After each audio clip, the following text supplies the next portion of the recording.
everybody. This is Skeletor's Cannon over there is 8. And this is Insanity Check Radio for your enjoyment. Since you love to tell people about the date and all that shit. What's today's date? Do I love to do that? You seem to always do it. You ask, bastard. I don't always ask. You just have it at the ready. It's the 27th. Shut the what month? month of my balls. Really? Is that on the calendar? That's the Chinese calendar, right? Yeah, it's the chocolate calendar, baby. Oh, that's right. No. You're supposed to tell people your real moniker. You know, since I'm Skillet Sauce, who are you? I am the chocolate superstructure. Where's my applause? Where's my applause? He doesn't get any applause for the chocolate superstructure. That shit sounds so fucking stupid. Superstructure. Superstructure. The chocolate. Damn and right. the other one was what? Chocolate steam. That was a long time ago, man. I was back in my pimp days. What's about 8? Yo, like chocolate steam? I refuse to call another man chocolate anything. Yeah, exactly. I didn't ask you to call me shit. Chocolate superstructure and chocolate steam. What if they just cut it down and just chocolate? Hey, yo, chocolate. That's fine. I got no issue with that. Let me holler at you a minute, chocolate. I got no issue with that. Don't ever call me a flavor.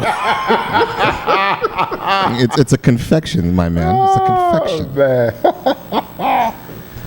Anyway, interesting show we have here today for you folks. I hope it is. Yeah, so do I. As I just told Skillet just before we came on the air, I have something. It's going to take a little while. I have something to read to him and to you guys. This is it's so relevant to our situation right now. It's ridiculous. We're going to get to that. Do you want to tell him why it's relevant first, or do you want to? Nah. I'll get to it. I'll get to it. But yeah, before we get into that, we have, of course, some grim news, a grim story here. There's a lot of grim news, actually. I mean, this is always one grim of them. news. It's just like, going to fucking with Syria and China and Russia saying if we go over there, yeah, and that shit being, in my opinion, another false flag excuse. This is, yeah, well, that's some real shit that, we can't just gloss over. So maybe I'll do a segment on that next week if we're still here and shit like that. But yeah, we'll still be here. But this is bad enough. Yeah. So this was sent to us once again right after last week's show, but it's all good. It's all good because as Skillet just told me that this show has been not the show. I'm sorry. The article, the story has been changing. With more information coming in. But initially, and actually we glossed over this last week. When we were scanning through headlines, this actually came up. It was the story about the teens who killed a baseball player.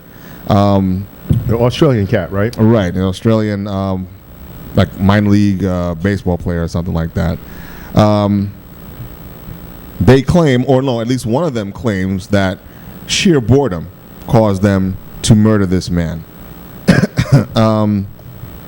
So basically the article goes, sheer boredom has been cited as a motive in the murders of at least 4 people in recent years, including Friday's fatal shooting of an Oklahoma college, my bad, and leading experts on teen violence say the reasons might be that the reasons may be quite real in the minds of some youthful killers. I guess I'm just kind of glad that they're not blaming fucking video games and things like that, yeah, which I thought they would, yeah. Anymore. Yeah, that was Dolores Tucker shit, yeah. Yeah. A handful of young homicide suspects and convicted killers have in recent years told authorities they were pushed by boredom to willfully take a random life, and the state of listlessness may have ignited the urge of lethal excitement, said juvenile homicide expert Phil Chalmers, author of Inside the Mind of a Teen Killer. I don't think it was an excuse, he said. I think they were being honest about being bored. I would call the latest attack a gang killing by thrill killers. Thrill killing is killing someone to experience the act of murder just for fun. We've been hearing about thrill killings for years and years. And years natural born killers with right. What was it? Mallory? What was it? Mickey and Mallory? Mickey and Mallory. Right. The Oliver Stone film from the early '90s was about such a case. Was that me? Yes, that was you. How was that? Oh, that's this piece of fucking shit here. But in any case, yeah. So I mean, okay. Yeah. Like I said, I'd glossed over this story because I've been trying to. It's like I've been stuck between just a bad two bad situations. Like, looking for news like this is really depressing. And there's a lot of things that, we say we're not even going to cover because it's just so grim and morbid. And then you have this, more popular news, which I think is, just as bad, if not worse, in other areas.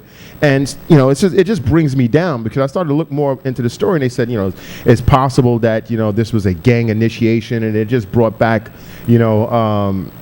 memories of the late 90s in New York City when the Bloods and Crips basically came in onto the East Coast, and there was like a rash of bladings and things like that on the subways, just randomly cutting people open and cutting people's faces and disfiguring them to be initiated into a gang. And that between this whole boredom angle is it's frightening because these are anybody can see Jason coming a mile away.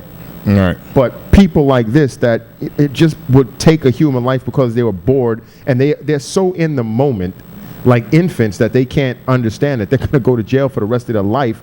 A person like that, because see, that's the thing that actually gives me comfort sometimes, that don't do it, dude, because you might have family that love you. You don't want to go to jail, so killing me is unless you just feel like going to jail. But if these people aren't even thinking of that shit, it's just ridiculous. And I guess that's the part that I truly don't understand. I mean, and this is going to sound sick, but there's a small part of me that kind of understands at least the contemplation of killing someone to see what it's like.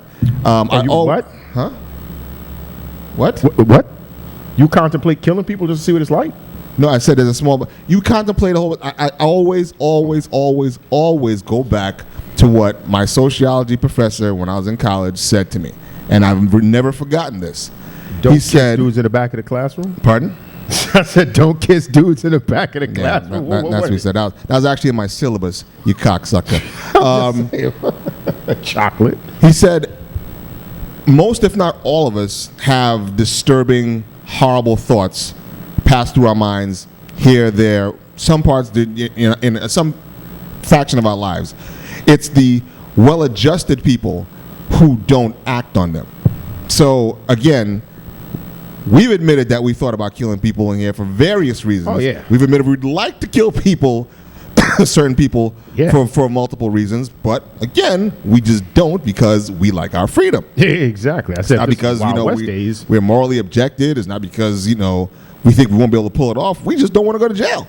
It's as simple as that. Yeah, right. And this is where I'm saying. That's why I'm like, I understand thinking about killing people.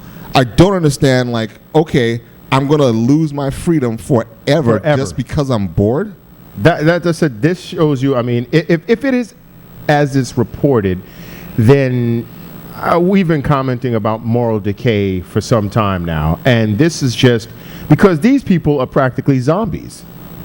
Because zombies, if they don't care about anything other than accomplishing. I guess the brain-eating zombies are the ones that want to infect you, like the World War Z movie. Whatever it is, they're focused on a singular task, and obviously, since they're zombies, they don't give a shit about anything else because to them there isn't anything else.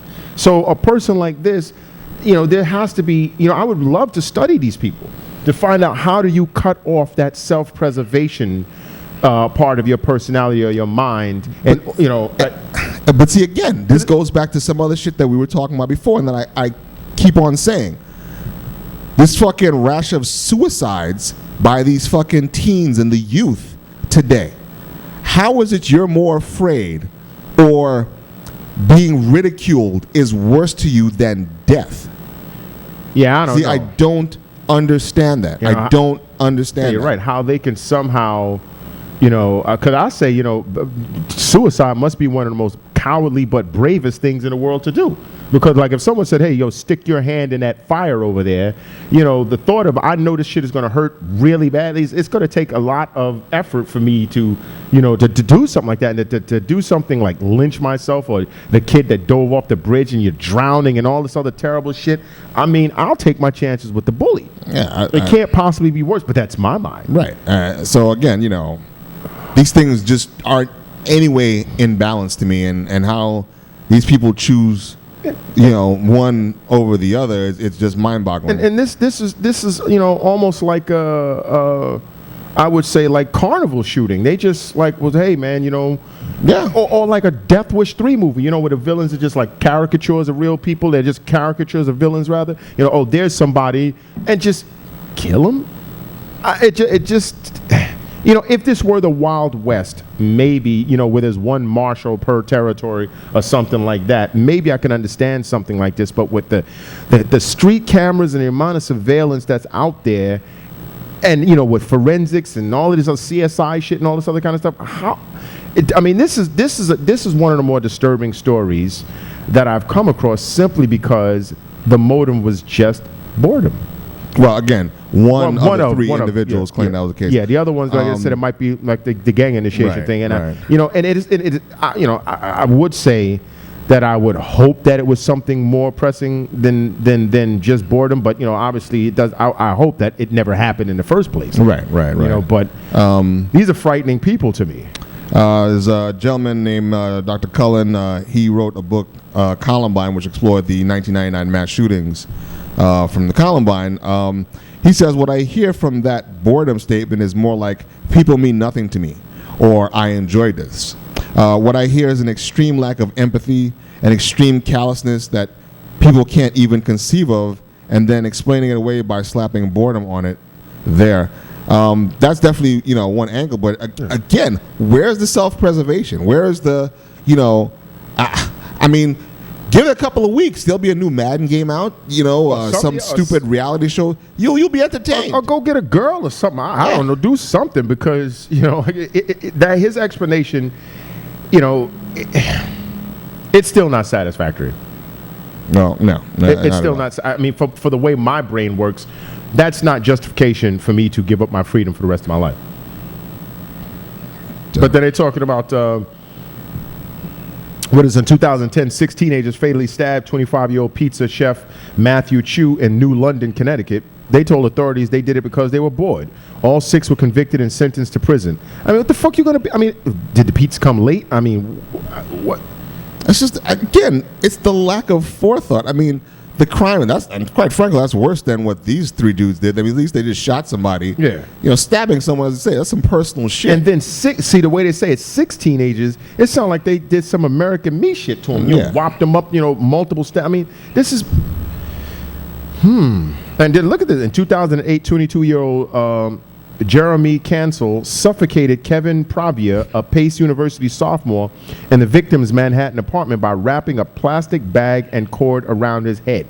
Prosecutors said Cancel told them he murdered the college student because he was bored. Cancel was later sentenced to life in prison. And, there's a macabre element to this, because just being bored, it's not, you're suffocating somebody. This person is going to be struggling, fighting, trying to get away. You're going to have to use strength to, to subdue this person. And again, the element of I've never experienced this before could be calling these people. Again, I went skydiving. Almost everybody I know who I told that I went skydiving thought I was fucking crazy. Why would you do that? Are you insane? Fuck that, I'd never do it. I didn't say that. I thought that was kind of cool. That's why I used the word almost. Well, just make sure to say that and pronounce it properly, motherfucker. Anyway, so everyone was like, almost. So again, I just don't get how you just don't look at the moments afterwards. The bigger picture. The day afterwards. Okay, wow, I never felt someone struggle like that before. Holy shit, I just took a human life. Oh my god. Well, I guess I'm gonna go to Facebook now or whatever the fuck, but no, you're going to fucking jail for the rest of your life. But then they won't have to worry about boredom there. Yeah, because they'll be shivved and fucked fending off dicks for the rest of your fucking life. Anyway, we didn't even give these. You didn't even give these bastards names. Because it says. Go ahead. I just want to do this because I want the ages of these people to be out there. From James Francis Edwards, 15, Chancey Allen Luna, 16, and Michael Dwayne Jones, 17.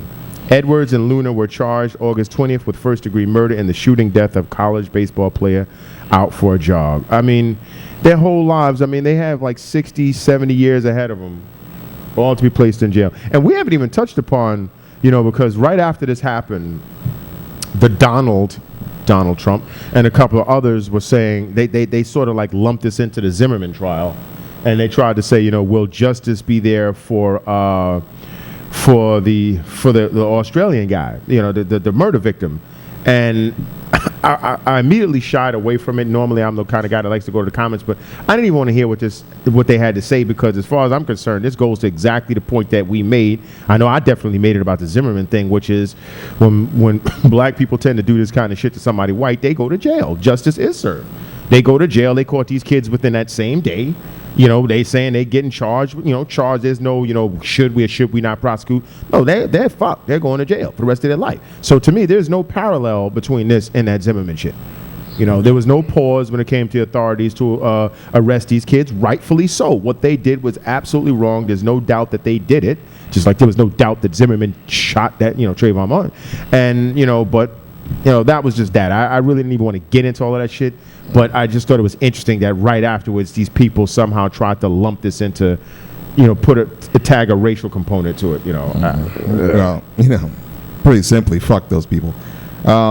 Anyway, we just had to dig into that one for a few. We'll be back in a couple of minutes. We tried to